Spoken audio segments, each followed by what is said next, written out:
it's a good day in Jonesboro, Arkansas, and welcome to Let's Talk Jonesboro. I'm Roy Okert, and our guest this week is Mayor Harold Perrin. And Mayor, welcome to the program. We like to have you on every once in a while just to give us an update as to what's going on in the city. And let's start with a big event that's about to happen the first part of March the 10th and 11th. There will be some ceremonies involving I-555. Tell us about that. Yes, we're real pleased that that in the reauthorization bill through the federal government that we did get 63 named Interstate 5555, as you just mentioned. And the Highway Department, the governor, and several people will be here on March the 10th and 11th to make that celebration, change the signs, and I call it bypass, our 63 will become Interstate 555. And so I'm really excited about that because that will be a big push for us in helping for economic development. Now that Mark Young, when he answers those questions from prospective industries, and they say, do you have an interstate running by or through your town, he can say, yes, we do. And he couldn't do that before. So that's going to be a big push for economic development. It's been a long time coming, hasn't it? Absolutely. It started, I think, in around 1970s when a lot of our folks started working on this project, and now it's become a reality. And I would hope to, and I think that the Highway Department will be putting some funds to take care of some of the things between here and where it hits 55, particularly in the Mark III area. They'll be working probably on some of those, and I think that will be announced when Scott Bennett, the executive director, gets here, along with the highway commissioner. So I'm really excited about it, and I appreciate our commissioner from this area, Alec Farmer, setting this up. He has visited with me about some of the festivities that we're going to have those 2 days, and I think the citizens are going to really enjoy that. There will be some kind of public ceremony in connection with it. It's my understanding, yes. We have a luncheon on the 11th where the governor will speak. I'm sure some of our elected officials will also do the same locally. And then I think the chairman of the Highway Commission meeting, which is Dick Trammell now, he'll say a few words.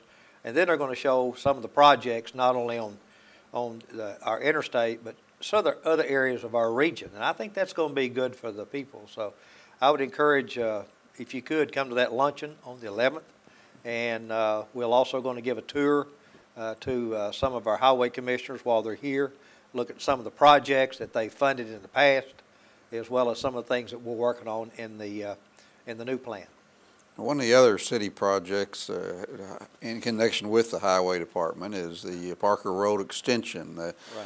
That project is about to go. Where are we on that now? Well, this Thursday we'll be, our engineering department and myself will be meeting with what they call a pre-construction meeting at the Perrin District, the Highway Department, with the contractor, and Doomy Construction, who is doing the 226 now, was awarded that contract. So my goal during that meeting, Roy, really is to try to get that 7/10 of a mile completed within this fiscal year, 2016. It's been a long time coming, and we've had a lot of development there with the Memory Center at St. Bernard's and some other things in that area. So, and I also think that's going to relieve a lot of traffic off of our southwest corridor, which our studies showed that. And we had to prove that before we could move our federal funds from there over to this project. So I think if we work together, I think we'll be able to get this thing done and have it done within this fiscal year. Mm-hmm. Another project that is still in the works is the Highway 18 overpass. Right. That's a critical one. That's right. And you have obtained some money to begin the study of that. Where are we on getting that in actuality? Well, right now we're at 30 plus, and we would have by next month, we'll have 6% plans completed. Bridge Farmer was the engineering firm who got the awarded the contract, and then once we get that done, then we're also at the same time trying to get a release so we can go ahead and start doing environmental and looking at right-of-way acquisition along with that. So they have assured me that that should go out for bids at the end of August, 1st of September, and then we'll know exactly what the total cost of that project will be when bids are done. In addition to that, the city will have to put in about $3.3 million of money into the project, and I would anticipate that the cost of that whole project will be somewhere probably between, I'm going to say 15 and 20 million, somewhere in that figure. So that's a pretty good return for our citizens here to get that major overpass over that railroad track for all of our industrial people as well as Nelton School District.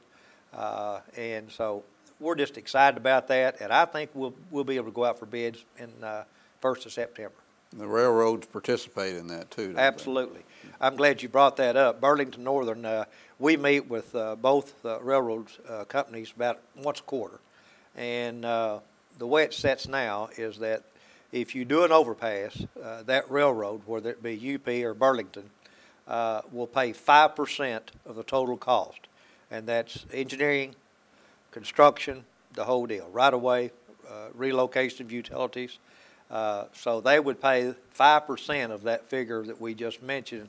It may be somewhere between 15 and 20 million. So they're going to have a stake in this project. At one time, the plans called for there actually to be 2 overpasses there. Is that still the case? Yes, it is. I'm glad you mentioned it. Watt Street, they'll do that first. That's much smaller, and that will allow us to reroute the traffic on 18 around and come back under and hit back on Nettleton again, as well as hit Highland Drive. And so that will be the first one they will construct, and then they'll start the major process on the big one. So they'll probably start buying right-of-way, doing the survey and stuff on 18 as they're doing construction on the Watt Street. One of the reasons that project is so critical is that there may be times where emergency vehicles are cut off from important parts of the city. Right. Well, you know, a lot of our industrial base is out there on 18, and particularly a lot of our Nettleton School District. And this has happened before when we would have an accident to try to work, and the tracks would be blocked for 48 minutes at a time. So the only way you think if you go back down Nettleton, you'd turn on Airport, well, that train's a mile long, so you got to back up, you got to go on down. So the only way you can do that is go over Red Wolf and go all the way around and hit 49 to come back in to this area. So you're absolutely right. For emergency services to those people out there, industrial accidents, car wrecks, schools, etc., this is going to be a big plus for them. And they're not supposed to sit there for more than 15 minutes, I think, at a time. But even a train that long takes a while for them to clear. So that's right. That can be critical for a fire or an ambulance to get where they're going. Yeah. Well, you know, the film that we showed the Federal Highway Department and Department of Transportation when we received that Tiger grant, we actually put a camera there and showed them that, you know, it was 48 minutes for that train to go through. And during that time, we saw ambulances turn around. We saw our Jets bus turning around. We saw school buses turn around. And so, you know, that's something that needs to be done for a long time, I think. And I think the people, of all the things that we're doing here in Jonesboro, that seems to be the big topic. One other project that's not quite as big, but that is also important is on Johnson Avenue. You're going to have some crosswalks installed near ASU. 3 of them are near ASU, right. I think. Tell us about those. Well, we had 2 studies done with the MPO. In the MPO, we had one done with Lucent Associates, and both of them recommended that we put in what they call a pedestrian crosswalk. And they laid out 4 different pedestrian crosswalks. Now, this is a joint effort, not only with the city of Jonesboro, but Arkansas State University and the Highway Department. So we're all paying part of the share of the cost of those projects. The reason you have those is that it seems to slow down traffic, just like the one we done in front of the high school here. people will slow down and allow people to get across that 5-lane road for safety. Now, 2 of those will be close to Arkansas State University, and they very much, I think, need that, particularly in the car in the area where Come and Go is, and then there's one on down further to where the convocation, that area, in that area. Mm-hmm. So we should have those done this year. As soon as we get those engineered, the highway department's allowed us to do that. We'll send it down for their approval. Once that is done, then we'll do that. Total cost of those 3 projects is somewhere around $150,000. Unlike when you and I were in college, there are a lot of students from ASU who live across the highway from the university, and that a lot of international students, especially, I think. Yeah, you're right. Are crossing that street every day. Yeah, you're right. I was amazed when I was looking at investing with Chancellor Hudson that we have, I think, right at, I believe, 1,100 Asian students on our campus. And that's a lot of students who have to find housing, and a lot of those are off campus that go across that road on Caraway Extended, and also at the other intersection down by the one that goes across Marion Berry. So those are 2 of the main areas, I think, that we have to really watch for pedestrian safety at those 2 stoplights.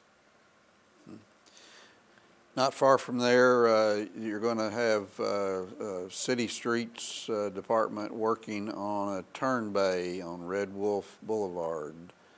Tell us what that's about.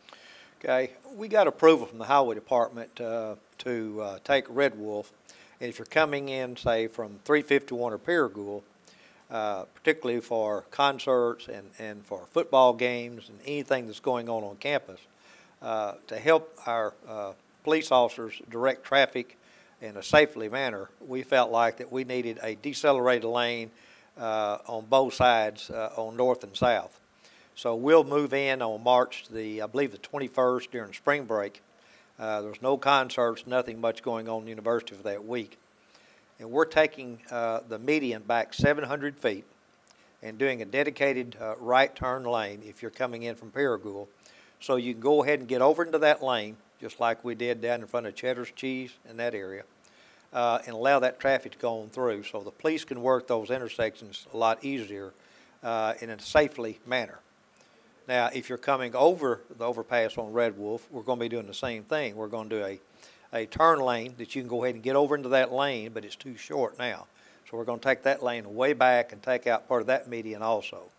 So, but all of this is being done by the city of Jonesboro with the approval of the highway department, and we just felt like that we need to do that for the safety of our citizens and people who come in from out of town to visit and come to various entertainment things such as football games and Fowler Center and the Convocation Center. So I think this will be a big benefit to Arkansas State University. And as you say, that's going to take, the work's going to be done during the spring break, which means there's not quite as much traffic out there, but there's still a lot of traffic there. So motorists need to be careful that week to watch out for city workers who are going to be in the middle of the road, basically, and part of that time. Yeah, that's right. And we've asked the highway department to assist us, not in the work, but just some of their signage and things that we don't have with areas to put them way on back to get folks over into maybe a one-lane area. Now, we've scheduled to try to get in and out in 1 week. And if the weather permits, we could do that. But now that's fast moving. And so, and that depends on the weather. It depends on the weather. So, but I think with the help of the highway department giving us those signs and things like that, then I think we'll be able to get in and get out within that week, at least a week and a half. Switching gears here a little bit, you and 2 members of your staff recently went to Washington, D.C. and spent several days up there. Give us a report on what you learned, what you did and what you learned, and how it might benefit the city of Jonesboro. Okay. Well, we try to do this at least twice a year, and the first day, it took all day to meet all of our elected delegation. We met with Senator Bozeman's staff and as well as the senator. We also met with Senator Cotton, and also our representatives, Rick Crawford, that represents us, and Womack and some others. And the reason for that is that we need to get to know their staff people, because when we have a question concerning federal dollars, we always just call on them, and they do a tremendous research for us and pull up what we need to know and get us that data. And so, and sometimes that staff turns over. So in this case, my staff had turned over. So I had two people that was going up, Chief Financial Officer and a grants person who had not met any of these staff members. So this was a real good meeting. The next 2 days, we met very hard with all of our agencies, federal agencies that we receive money from. And we discussed with them the projects that we have now, but more importantly, what's coming down the line with their agency. What are they looking for? An example, Department of Justice. We found out that they had funds for not only the body cameras that we're looking at, but also technical assistance to say, okay, here's how you use them, here's the storage, and there's a lot of things you got to think about before you just go buy those cameras. So we're going to apply for a grant for that, and we met the lady who is in charge of that while we were there. We also learned that at Department of Justice, which kindly took me surprised to some degree, that they have several dollars lined up for seminars and training on throughout the United States on prescription drugs and people, teenagers and that nature, and that seems to be an epidemic, and the fact that a lot of these kids will take prescription drugs from their mother, their grandparents, or etc. And so that's something that they really want to get on top of. When we met with the Department of Commerce, we discovered there were 2 grants that we could apply for that we could help with economic development here in town. So we'll be working with the Chamber of Commerce on that. We also met with EPA. We're working on a grant that we'll work with Arkansas State University to take University Loop all the way on around and connect that up to State Street. But at the same time, we'll take care of about several $1 million worth of flooding mitigation in that area that seems to flood when it rains. So it was a great trip. We learned that we know of probably 8, 9 big grants that we're going to go after. Whether we get them or not, but at least we know when they're coming, what they're looking for as we write our grants, particularly with the Department of Transportation. If you'll remember, our elected officials, in fact, our state representative, Harold Copenhaver, was the first one to give us money on these opticons where our fire trucks can shut down the stoplights as they go through there. So when you've got the capacity we've got and no extra lanes to get those emergency vehicles through these intersections, and for the safety of our people, these opticons have worked. And an opticon is a piece of equipment that allows the fire truck to send a signal to ahead and allow the light to turn green and for the fire truck, but not That's correct. Crossing traffic. That is correct. And I saw that in actually in action Friday when I was riding patrol on the second shift. But when we told the Department of Transportation that's what we had done for a select few of ours, and then we told them that we operate in over 80 square miles, and the number of intersections that we have and the capacity on those intersections, he said, what you need to do is this new Tiger grant that's coming out, you probably need to go for something like that and stretch it all over your city and be a model for the state of Arkansas.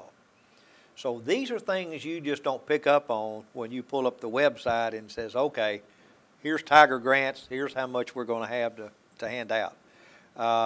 So we visited with Robert for a long time on that, and he seemed to think that was a great deal for us to apply for. And you might be able to expand it to more intersections, but also to cover police and even ambulances. Is that right? That's a good point, yes. Right now, we just have it on the fire trucks. And those things are about $6,000 a piece. So, and you have to have the unit at the light as well as on the vehicle. And so what he suggested is that that you would expand all your intersections, and not only would you add it to your fire, but also to add it to your patrol in your police department, as well as emergency vehicles, such as the ambulance companies that we have here, to making those runs. That's just as important. If you and I were in that ambulance, we'd want to make sure we got through that intersection. So I said, you know, Robert, that's a pretty good idea. And so he said, well, think about that. So on the way back, we all sat in the plane and we're sitting close together there, and we just talked about, okay, what do we hear? What are we going to do about it? And how are we going to do it? And so that's something we're working on now with our engineering department. We're pulling all those intersections together that has high capacity, that those vehicles have a problem getting through with, and so we'll start that very soon. So all in all, it was a successful trip, you think? Oh yeah, absolutely. And you know, the other one is that that we met with is Department of Commerce, and I was amazed at Dr. Haig that we sat and visited with, and he actually lectures all over the United States. And he was talking about economic development, and he asked me the question, what's your frosting on your cake? And I said, pardon me? He said, what sells Jonesboro? And is it education? Is it retail? Is it industrial base? You know, in other words, what would make me want to come to Jonesboro? And I got to thinking about that, and I thought, you know, we talk about being a regional hub for a lot of these things. He said, but there's always just one element that is what he calls the icing on the cake. And so they have a summit coming up. I believe it's in 2 months. And I'm probably going to go to that summit, and he encouraged us to do that because he said you'll learn a great deal, and there's going to be best practices of other cities our size all over the United States that will be there. And we can exchange ideas and talk about, well, I started off in education, but then I moved over to so-and-so. And then he gave examples of some cities that were not really thriving at all, but as they came in and looked at their city, they found one little element, and they built on that. An example of that was, let's say, Wichita, Kansas, which is the aircraft capital, I guess. That's where Beech and Cessna and all those planes are made, a lot of them. So, and from that, they went over into aeronautics and even more and more and more. So you just build on what you have. And so I was impressed with Dr. Haig, and so I just sent him a letter today telling him I enjoyed his conversation and told him to be sure and remind us and send a little note about that summit. There are some other good things that are happening in public safety, particularly talking about the fire department.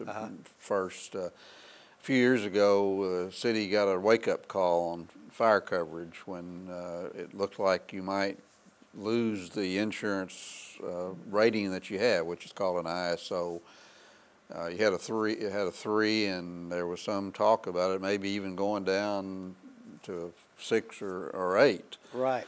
And the city got to work on that and started making improvements. Take us through what's happened and what resulted from that. Well, ISO rating is an insurance rating, and it's really based on 2 things. It's based on your response time to a fire. And the other one is once you get there is the quantity of water in which you have to use to work with for that fire. And so thanks to our partner, and I keep saying partnerships, but that's true, with City Water and Light, with all the development we've done, we have done adequate work in making sure that we had the fire hydrants there, the pressure there for these trucks when they pull up and put that hose on. And then also we relocated a lot, as you know, a lot of our stations here in town. In fact, they're all, actually 4 of them are new. And because of relocating those stations for response time in that area, and with the flow of water and the quantity of water with CWL, we were able to go to a 1. And that's as best as you can get. And I tell people, you know, particularly commercial accounts and industrial people, you know, you need to call your insurance agent because you might be able to get a reduction in your premium. And so, but that's a big honor for our fire department and CWL to be a 1. I'm not for sure. I know you and I visited with, but I think this would be the fourth one, maybe in Arkansas. Number 4, right? Number 4 in Arkansas. Little Rock came in at the same time Jonesboro did. Oh, did they? Yeah. Okay.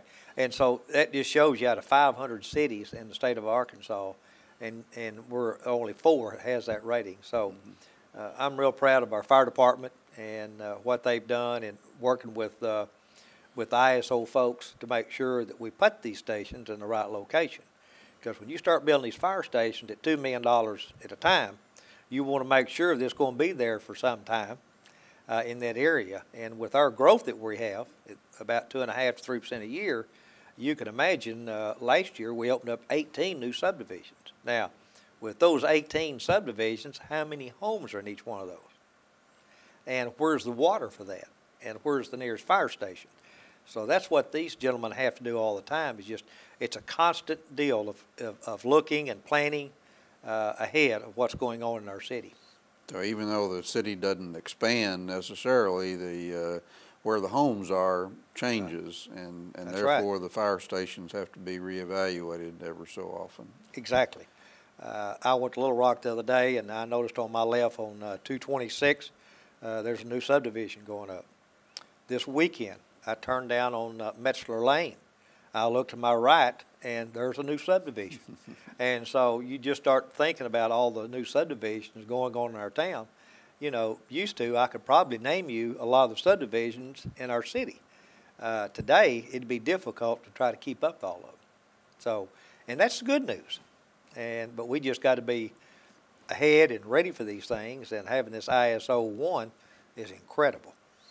Yeah, we might mention too that Chief Miller says that this will help the industries and commercial operations in terms of their premiums more than it will homeowners. Right, right. It sure will. You know, the residential probably won't see a great deal, maybe on the premium. But boy, you talk about those commercial accounts that in most cases they have they're already set up on their fire system within some of these industries we have today out there. But having that one, I believe, is going to help them lower their premium.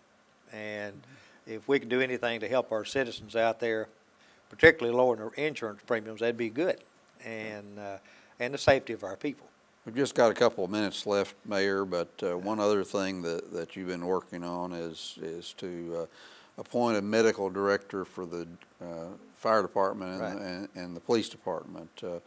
Tell us about why that's an important development.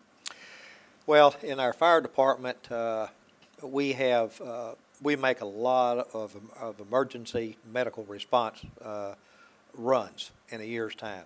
In fact, if you looked at the number of fire runs, if I can remember correct, we had probably last year 544.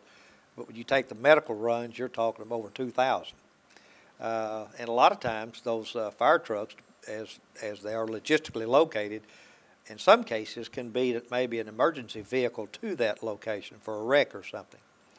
And so they start going to work and they're trained. But I think a medical director looking at their charts and seeing what they do, and more importantly is that this medical director can help them on training on how to do things to even help our citizens to save lives better, particularly with the police department. We just had a training the other day on Dr. Gwen on tourniquets, and we know and can prove that we've done 4 or 5 saving lives by simply being able to put that tourniquet in the right place, know what to do, so we can get them to the hospital.